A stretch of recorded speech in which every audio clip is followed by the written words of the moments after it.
नमस्कार दोस्तों, क्राइम तक में आप सबका स्वागत है। मैं हूं सुप्रतिम बैनर्जी।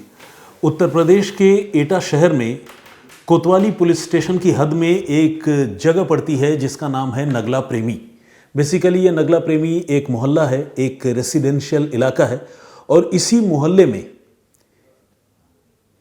सोमवार 19 जनवरी की दोपहर को एक ऐसी घटना हुई जिसने सिर्फ नगला प्रेमी मोहल्ले के लोगों को नहीं बल्कि पूरे एटा शहर को दहला दिया।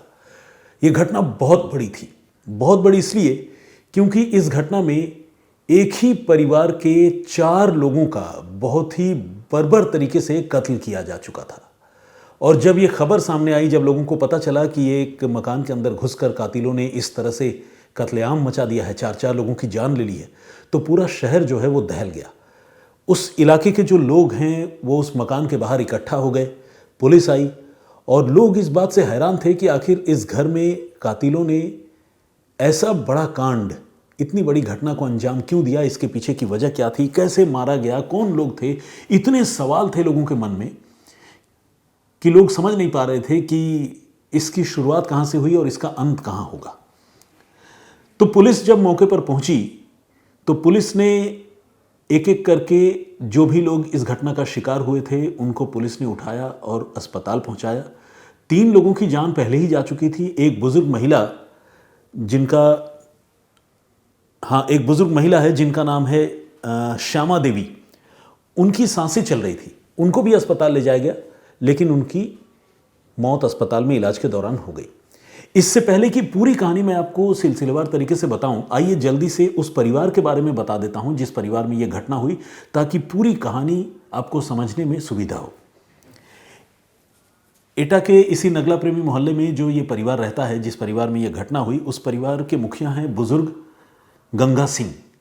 गंगा सिंह कैंसर के पेशेंट हैं और वो चल फिर नहीं पाते हैं, तो उनका वक्त अपने बिस्तर पर ही गुजरता है और वो उस मकान के ग्राउंड फ्लोर पर जो कमरा बना हुआ है वहाँ पर रहते हैं। मकान फर्स्ट फ्लोर में भी कुछ कमरे हैं और इसके अलावा इस परिवार में, इस मकान में गंगा सिंह के बेटे हैं जिनका नाम है कमल सिंह।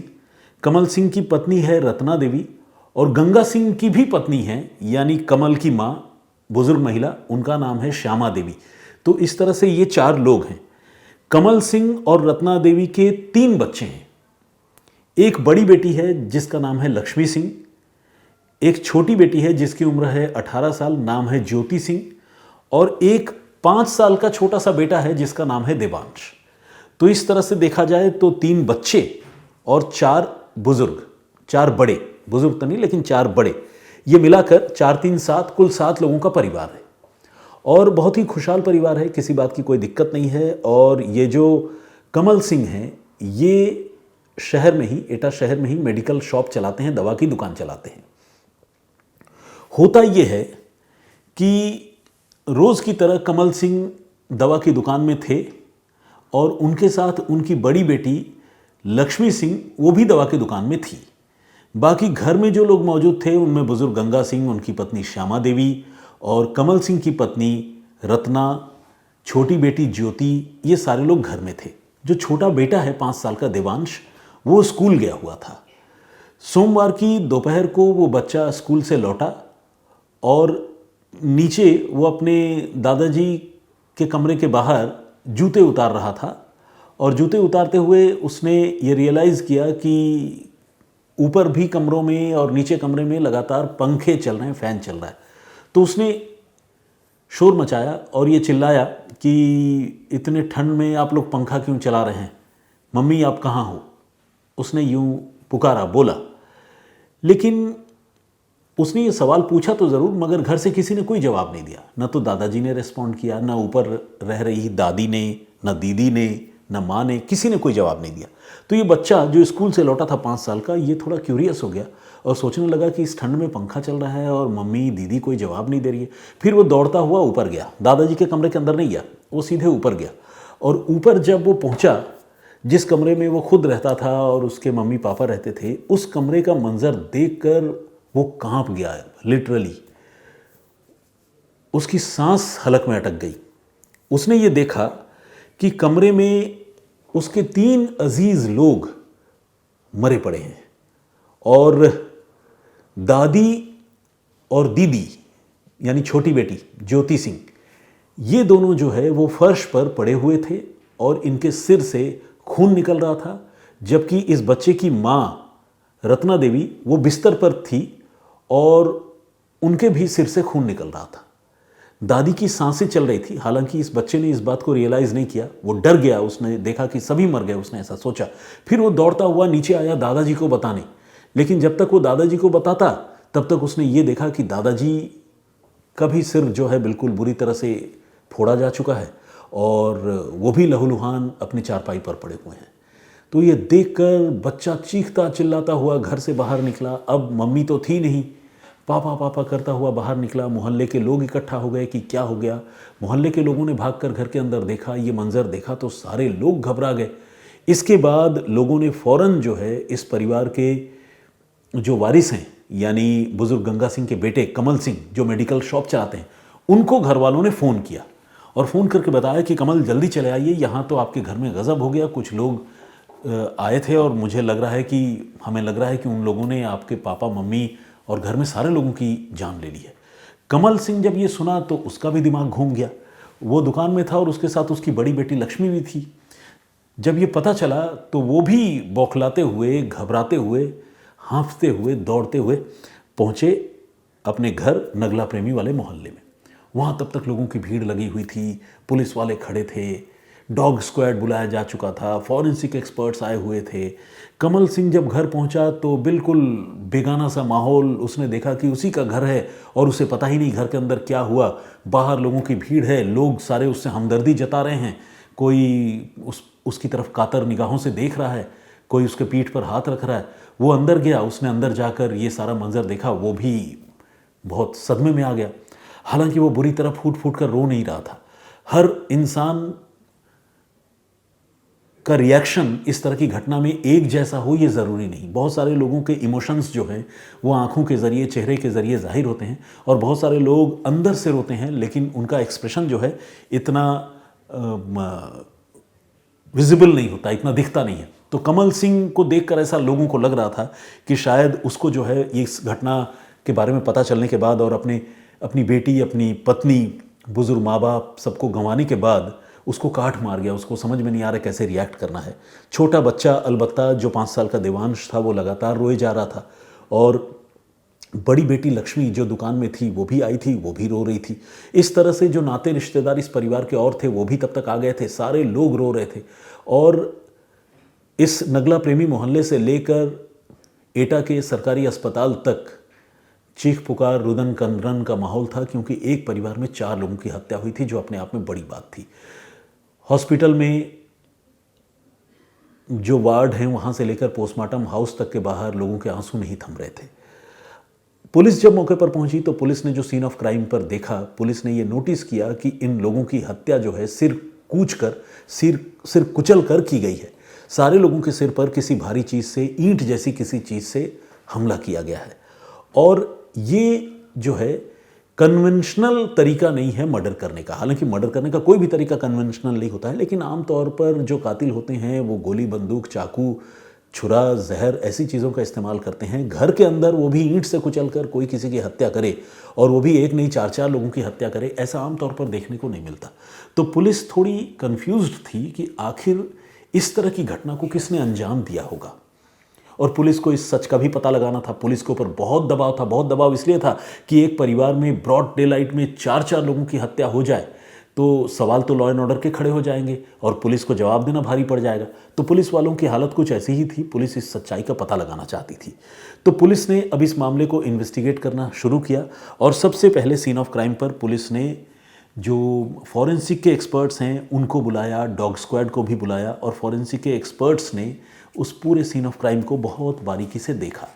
पुलिस ने और एक्सपर्ट्स ने ये रियलाइज़ किया कि इस घर में जिसकी हत्या जहाँ हुई उसी जगह पर उसकी लाश पड़ी हुई थी। यानी बिस्तर के ऊपर जो है उस महिला की हत्या हुई थी, रत्ना देवी की, जो कमल सिंह की पत्नी है, उसकी लाश वहीं पड़ी थी और उसी कमरे में फ्लोर पर कमल की माँ श्यामा देवी, बुजुर्ग महिला की हत्या हुई थी, उनकी लाश वहाँ पड़ी थी और उनकी जो बेटी है कमल की, छोटी बेटी ज्योति सिंह, उसकी लाश भी वहाँ फ्लोर पर पड़ी हुई थी। ठीक इसी तरह से बिस्तर पर नीचे जहाँ कैंसर पेशेंट गंगा सिंह हैं, उनकी हत्या की गई थी। तो ये सीन ऑफ क्राइम को देखने से लग रहा था कि कातिल ने किसी को संभलने का मौका नहीं दिया और सारे लोगों की ऑन द स्पॉट जहाँ पर बॉडी मिली थी वहीं पर उनकी हत्या की। ये कातिल कौन है, क्यों उन्होंने हत्या की, ये सारा सवाल जो है अपने आप में बहुत बड़ा था। पुलिस ने जब सीन ऑफ क्राइम को बहुत बारीकी से देखा तो पुलिस ने देखा कि घर का कोई भी सामान बिखरा हुआ नहीं है, कोई कीमती चीज़ गायब नहीं है। अलबत्ता जब पुलिस पहुंची तो पुलिस को पता चला कि घर का दरवाज़ा खुला हुआ था, पंखे चल रहे थे। वो छोटा बच्चा घर के अंदर आया और उसने सबसे पहले इन डेड बॉडीज़ को डिस्कवर किया। तो पुलिस को एक बात ये भी समझ में आ गई कि इस मर्डर के पीछे कोई लूटपाट जैसी बात कम से कम नहीं है, क्योंकि सीन ऑफ क्राइम को देखकर ऐसा कुछ भी नहीं लग रहा था। अब पुलिस ने इस मामले को इन्वेस्टिगेट करने की शुरुआत की और सबसे पहले ह्यूमन इंटेलिजेंस गैदरिंग से पुलिस ने इस मामले को आगे बढ़ाना चाहा। आसपास के लोगों से पूछा, नाते रिश्तेदारों से पूछा कि आपको क्या लगता है, किससे दुश्मनी हो सकती है, परिवार में क्या किसी चीज़ की कमी थी, तमाम सवाल पूछे। लेकिन सारे लोगों का कहना था कि नहीं, इस परिवार के साथ ऐसी कोई भी बात नहीं है, सारे लोग अच्छे थे। खासकर दोनों बुजुर्ग गंगा सिंह और उनकी पत्नी श्यामा देवी, वो बहुत ही मिलनसार थी। रोज़ सुबह सवेरे लोगों से मिलना जुलना, राम सलाम, दुआ सलाम, ये सब हुआ करता था। तो किसी बात की कोई दिक्कत नहीं थी। ऊपर से जो छोटी बेटी है 18 साल की, जिसकी हत्या हो गई, ज्योति सिंह, उसकी अगले महीने यानी फरवरी में 11 फरवरी को शादी भी थी। तो घर में खुशियों का माहौल था। ऐसे में इन 4 लोगों की हत्या किसने की और क्यों की, ये समझ से परे था। कम से कम इसके पीछे लूटपाट जैसी बात नहीं थी, ये पुलिस को समझ में आ गई। अब पुलिस ने टेक्निकल इन्वेस्टिगेशन पर जोर देना शुरू किया और पुलिस ने सीसीटीवी फुटेज एग्जामिन करने की शुरुआत की। इत्तेफाक से घर के बाहर एक दूसरे मकान में एक सीसीटीवी कैमरा लगा हुआ था और उस कैमरे का मुंह जो है वो एग्जैक्टली इनका जो मकान है, गंगा सिंह और कमल सिंह का जो मकान है, उसके गेट की तरफ जो है वो कैमरे का एंगल था। तो पुलिस ने बहुत गौर से देखा और पुलिस ने ये भी देखा कि ये बच्चा जब आया तो वो चीखता हुआ, रोता हुआ बाहर निकला और उसी ने सबसे पहले कत्ल के बारे में लोगों को बताया। ये बात डॉक्यूमेंटेड थी, ये बात एक फैक्ट थी। इससे पहले पुलिस ने ये देखा कि तकरीबन 20 मिनट पहले इस घर से जो घर का बेटा है कमल सिंह, वो भी निकला था और अपने शॉप पर यानी मेडिकल शॉप पर गया था। और कमल सिंह ने ये बात पुलिस वालों को बताई भी थी कि मैं तो थोड़ी देर पहले ही घर आया था और फिर लंच करके मैं अभी थोड़ी देर पहले अपने मेडिकल शॉप पर भी गया और इसी बीच ये घटना हो गई। पुलिस ने भी जब सीसीटीवी फुटेज एग्जामिन किया तो पुलिस ने देखा कि बिल्कुल कमल सिंह सही बात बता रहा है, क्योंकि कमल सिंह अपने घर में 12:55 के आसपास 12:55 वो घर आया था और ये सीसीटीवी कैमरे में बिल्कुल विजिबल था, साफ साफ दिख रहा था। और इसके बाद तकरीबन सवा घंटे तक, मतलब 1 घंटा 15 मिनट तक कमल सिंह घर के अंदर था। जाहिर है वो लंच कर रहा होगा परिवार वालों के साथ, बच्ची की शादी की तैयारियों पर बातचीत कर रहा होगा। इसके बाद वो बड़े आराम से घर से बाहर निकला और उसने बाइक स्टार्ट की और आगे निकल गया। तो ये भी एक एविडेंस था, एक प्रूफ था कि कमल सिंह इस हत्याकांड से कुछ देर पहले जो है घर से निकला था। और ये बात कमल सिंह बता भी रहा था। कमल सिंह ने बताया कि जब मैं घर आया और जब मैं लंच कर रहा था तब तक मेरी बड़ी बेटी लक्ष्मी जो दुकान में बैठी हुई थी, मैंने उसी के हवाले दुकान छोड़कर मैं लंच करने के लिए आया था। उसने मुझे फ़ोन भी किया कि पापा अब चले आइए। तो फिर मैं जल्दी से निकलकर घर से फिर दुकान भी गया। ये बात भी कमल सिंह ने बताई और ये सारी चीज़ें सीसीटीवी कैमरे में विजिबल थी, दिख रही थी। ऐसे में पुलिस को ये समझ में नहीं आ रहा था कि फिर ये मर्डर हुआ कैसे और किसने किया, क्योंकि कमल सिंह जब घर से निकला और उसके ठीक 20 मिनट बाद उनका छोटा बेटा 5 साल का देवांश घर आ गया था। तो 20 मिनट के अंदर 4 लोगों की हत्या किसने की और कैसे की? क्या 20 मिनट में, महज 20 मिनट में 4 लोगों को इस ब्रूटलिटी से मारा जा सकता है? अगर गोली हो तो फिर भी बात समझ में आती है कि एक एक करके शूट कर दिया। उसमें 20 मिनट तो क्या 4 मिनट भी नहीं लगते, बल्कि मैं कह सकता हूँ कि 2-3 मिनट में ही जो है गोली से 4 लोगों की जान ली जा सकती है, क्योंकि गोली चलाने भर की देर होती है। अगर वाइटल पार्ट में लग जाए तो इंसान की मौत। लेकिन यहाँ तो ईंट से सिर कूच कर हत्या की गई थी, कुचल कर, और ये सब कुछ सिर्फ 20 मिनट के अंदर संभव नहीं था। ऐसे में पुलिस इस सोच में पड़ गई कि फिर आखिर इस कत्ल की घटना को अंजाम किसने दिया। अब पुलिस के पास एक टाइम फ्रेम भी था, यानी जब कमल सिंह घर से निकला और जब उनका बेटा देवांश घर आया, इस 20 मिनट के टाइम फ्रेम में ही जो है मर्डर की घटना को अंजाम दिया गया था। उस घर में और कोई ऐसी एंट्री नहीं थी जहां से कोई कातिल घर के अंदर एंटर करता और लोगों की नज़रों से ओझल रहता। ये भी एक बात थी। और ख़ासकर 20 मिनट में मर्डर 4 लोगों का करना, ये तो तकरीबन नामुमकिन सी बात थी। ऐसे में पुलिस इस सोच में पड़ गई कि भाई सीसीटीवी फुटेज में, सीसीटीवी कैमरे में और तो कोई नज़र आ नहीं रहा है, फिर यह हत्या किसने की। एक बार की पुलिस ये भी सोचने लगी कि ऐसा तो नहीं कि कमल सिंह ने ही अपने घर वालों को मार दिया हो। लेकिन फिर पुलिस ये देखकर थोड़ी हैरान हुई कि कमल सिंह तो बिल्कुल नॉर्मल है, मतलब जब घर से निकल रहा है तब भी उसके बॉडी लैंग्वेज में कोई हड़बड़ी या कोई ऐसी बात जिसे देखकर लगे कि घर में 4 लोगों की हत्या करके वो बाहर निकला है, ऐसा पुलिस को लग ही नहीं रहा है देखने से सीसीटीवी फुटेज। तो पुलिस कमल सिंह पर जो सरकमस्टांसेस हैं वो तो इशारा कर रहे थे, लेकिन पुलिस जो है वो कातिल हो सकता है ये सोच नहीं पा रही थी शुरू में। अब पुलिस ने कमल सिंह से और पूछताछ की और उस पूरे सीक्वेंस को पुलिस ने दोबारा समझा। कमल सिंह ने एग्जैक्टली वही बातें बताई जो वो पहले बता चुका था। पुलिस ने अब सीडीआर निकलवाई और इसके अलावा सीसीटीवी पुलिस एग्जामिन कर ही रही थी। उस इलाके में जो मोबाइल फ़ोन एक्टिव थे उनके डंप डाटा पुलिस ने निकलवाए। तो सीडीआर हुआ, मोबाइल फ़ोन का डंप डाटा हुआ, सीसीटीवी फुटेज हुआ। इन सारी चीज़ों को एग्जामिन करने और देखने के बाद पुलिस इस नतीजे पर पहुंची कि ये चारों हत्याएं जो है वो उस 20 मिनट की समयावधि में नहीं हुई हैं, बल्कि उससे पहले ये हत्याएं की गई हैं। और उससे पहले, कमल सिंह से पहले इस घर में कोई और अजनबी या किसी कुछ अलग लोगों के आने जाने के कोई भी एविडेंस या फुटेज उस सीसीटीवी कैमरे में कैद नहीं हुए थे, जो इस बात की तरफ बड़ी मजबूती से इशारा कर रहे थे कि इस मर्डर में कमल सिंह का ही हाथ है। अब पुलिस, ये मामले बड़े नाजुक होते हैं। एक परिवार में 4 लोगों की हत्या हो गई, अब 5वें आदमी को पकड़ने जा रहे हैं, तो पुलिस को भी ये डर लगता है कि अगर इस पर हाथ डाल दिया और इनकेस अगर इसने मर्डर नहीं किया हो तो पूरा मोहल्ला, नाते, रिश्तेदार ये कहने लगेंगे कि भाई असली कातिल को छोड़कर घर के बेटे को ही पकड़ लिया जिसने मर्डर नहीं किया। तो पुलिस का काम बड़ा चैलेंजिंग होता है इस तरह के नाजुक मामलों में। अब पुलिस जो है बहुत गहराई से इस मामले में फूंक फूंक कर कदम रख रही थी ताकि ये पता चल सके कि वाकई इसमें कमल सिंह का हाथ है या नहीं। कमल सिंह के कपड़ों को पुलिस ने बहुत बारीकी से देखा और पुलिस ने ये समझने की कोशिश की कि क्या कपड़ों में कोई खून के छींटे या ब्लड स्टेन है क्या उन्हें धोने की कोशिश की गई है क्या, या कमल सिंह के हाथों में कोई चोट या खरोंच के निशान है क्या। पुलिस ने कमल सिंह से पूछताछ करने का फैसला किया क्योंकि पूछताछ तो करनी ही थी। उसके माता पिता, बीवी और बेटी का कत्ल हुआ था, तो उससे पूछताछ करके ही तो कातिलों के बारे में जानकारी मिलती। तो जब पूछताछ पुलिस कमल सिंह से कर रही थी तो कमल सिंह के कपड़ों और हाथ, इन सारी चीज़ों को बड़े गौर से देख रही थी। और पुलिस ने इसी दौरान ये नोटिस किया कि कमल सिंह के कुछ कपड़े का कुछ हिस्सा भीगा हुआ है, जिसे देखकर लगता है कि उसने कपड़ों के उन हिस्सों को धोया है। और साथ ही उसके हाथ पर खरोंच और चोट के ताज़ा निशान भी नजर आ रहे थे। ये भी अपने आप में एक प्रूफ था कि इस घटना में कमल सिंह का हाथ ही हो सकता है।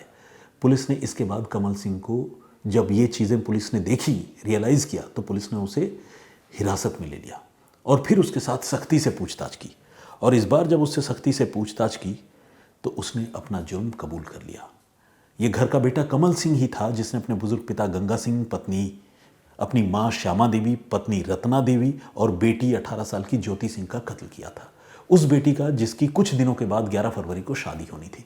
अब सवाल है कमल सिंह ने ऐसा क्यों किया और कमल सिंह ने ऐसा कैसे किया?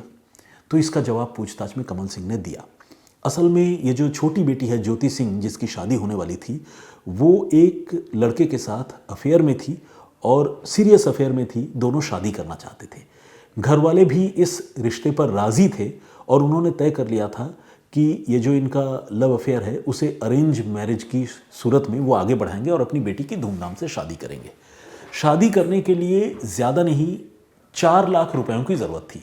ज़्यादा नहीं मैं इसलिए बोल रहा हूँ क्योंकि आज के ज़माने में 4 लाख रुपए की रकम कुछ लोगों के लिए या गरीब लोगों के लिए तो बड़ी हो सकती है, लेकिन शहरों में 4 लाख रुपए अगर शादी में लग रहे हैं या मतलब ये कुछ भी नहीं है देखा जाए तो, क्योंकि महंगाई बहुत ज़्यादा है। 4 लाख तो क्या है, कुछ नहीं है देखा जाए तो 4 लाख रुपए जो है इस शादी के लिए उनका बजट था।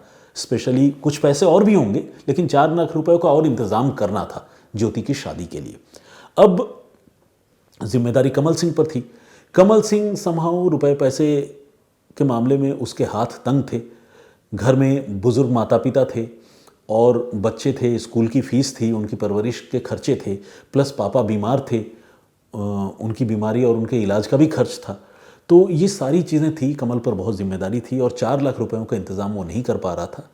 और हुआ ये कि सोमवार को, मतलब 19 दिसंबर को माफ़ कीजिएगा 19 जनवरी को कमल सिंह जब दोपहर को लंच करने अपने घर आया तो उसी 4 लाख रुपए को लेकर उसकी सबसे पहले अपनी पत्नी रत्ना देवी के साथ कहासुनी शुरू हुई और ये कहासुनी लड़ाई झगड़े में तब्दील हो गई और उसने रत्ना का मारपीट के दौरान गला घोंटना शुरू कर दिया। जब उसने रत्ना की गला घोंटने की शुरुआत की तो उसकी चीख चिल्लाहट सुनकर बेटी ज्योति और जो रत्ना की सास हैं यानी खुद कमल की माँ श्यामा देवी वो कमरे में आ गई और इन दोनों ने आकर जो है उसको रोकने की कोशिश की कमल को कि भाई ये क्या कर रहा हो। तो कमल उस समय जो है इन दोनों के बेटी और माँ के रोकने पर वो तो रुक गया, लेकिन इसके बाद वो गुस्से में छत चला गया और छत जाने के बाद वो वहाँ से एक ईंट उठा कर लाया। उसके बाद उसने सबसे पहले अपनी पत्नी रत्ना देवी जिसका वो गला घोंट चुका था, उसकी मौत तब तक नहीं हुई थी, उसके सिर पर ईंट से वार करना शुरू कर दिया और उसकी हत्या कर दी। आंखों के सामने हत्या होता देखकर जो बेटी है और माँ है कमल सिंह की, उसने कमल को रोकने की कोशिश की। कमल के सिर पर खून सवार हो चुका था, उसने इसके बाद अपनी बेटी और माँ की भी हत्या की, उनके भी गला घोंटे पूरी ताकत से और जब गला घोंटने से उनकी हालत बिगड़ गई तो फिर उसने सिर पर वार करके उनका भी सिर कुचल दिया। उसे ये लगा कि रत्ना जो पत्नी है उसकी मौत हो चुकी है, बेटी ज्योति की भी मौत हो चुकी है और उसे लगा कि मेरी माँ श्यामा देवी उनकी भी मौत हो चुकी है। लेकिन हकीकत ये थी कि दोनों महिलाएं, पत्नी और बेटी तो मर चुकी थी, लेकिन माँ जो है बुजुर्ग महिला, उनकी सांसें तब भी चल रही थी। और इसके बाद वो नीचे आया और उसे लगा कि अब अगर इस कत्ल के बाद मैंने बुजुर्ग पिता को छोड़ दिया तो मैं पकड़ा जाऊंगा। सबूत मिटाने के इरादे से उसने बुजुर्ग पिता की भी हत्या कर दी। हत्या करने के बाद उसने अपने कपड़े धोए, खून के छींटे वीटे साफ किए और ईंट से जब वो सर कुचल रहा था, लोगों को मार रहा था, लड़ाई झगड़ा जब चल रहा था, तो उसी ईंट से उसके हाथों में भी खरोंच लग गए थे। इसके बाद लंच करने में इतना देर लगता नहीं है, लेकिन 1.25 घंटे जब हो गए, कत्ल करने में वक्त लग रहा था, तो बड़ी बेटी जो दुकान पर बैठी थी लक्ष्मी, उसने फ़ोन किया कि पापा चले आइए। तब कमल ने कहा कि हाँ हाँ बेटी मैं आ रहा हूँ। उसके बाद वो जल्दी से घर से निकल गया। इस तरह से उसने 4 लोगों पर जानलेवा हमला किया, 3 की हत्या हो गई, बुजुर्ग महिला पड़ी रह गई और वो घर से चला गया। इसके बाद वो छोटा बेटा उनका स्कूल से वो इस घटना के तकरीबन 20 मिनट बाद यानी कमल सिंह के घर से जाने के 20 मिनट बाद घर आया और उसने सबसे पहले ये डेड बॉडीज़ देखे, डिस्कवर किया। तब भी उस बुजुर्ग महिला की, श्यामा देवी की सांसें चल रही थी। पुलिस जब आई तब भी वो जिंदा थी। 3 लाश और एक अधमरी महिला को, जिनकी हालत बहुत बुरी थी बुजुर्ग महिला को, उनको उठाकर पुलिस और आसपास के लोग अस्पताल लेकर गए, लेकिन श्यामा देवी को भी बचाया नहीं जा सका। और इस तरह से 4 कत्ल के इस खौफनाक मामले का पुलिस ने खुलासा किया और ये पता चला कि इस कत्ल के पीछे सिर्फ अचानक पैदा हुआ गुस्सा और परिवार में चल रही आर्थिक तंगी, रुपए पैसों की कमी वो वजह बनी। काश कि इस मामले को थोड़ा सेंसिटिव तरीके से परिवार वालों ने आपस में समझबूझ से डील किया होता।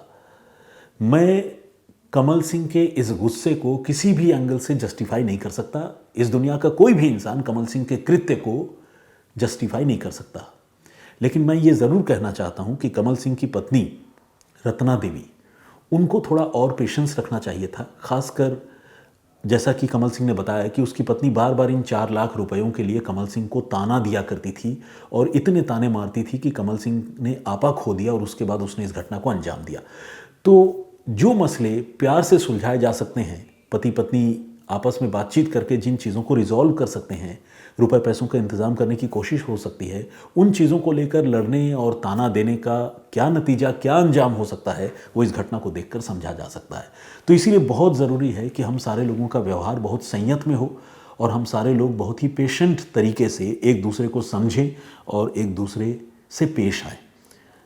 ये थी पूरी कहानी और इस पूरे घटनाक्रम पर ये था मेरा पॉइंट ऑफ व्यू। आप लोग क्या सोचते हैं प्लीज़ कमेंट करके ज़रूर बताइएगा। जो प्रीवियस स्टोरी मैंने आप लोगों को सुनाई थी उसमें मैंने आपको बताया था कि किस तरह से कर्नाटक में महाराष्ट्र के एक कारोबारी की उनके घर में घुसकर कुछ कातिलों ने हत्या कर दी थी और उस मामले का जब खुलासा हुआ तो उसमें एक गाड़ी के फेक नंबर प्लेट की भूमिका सामने आई और उस फेक नंबर प्लेट के ज़रिए ही कातिल पकड़े गए।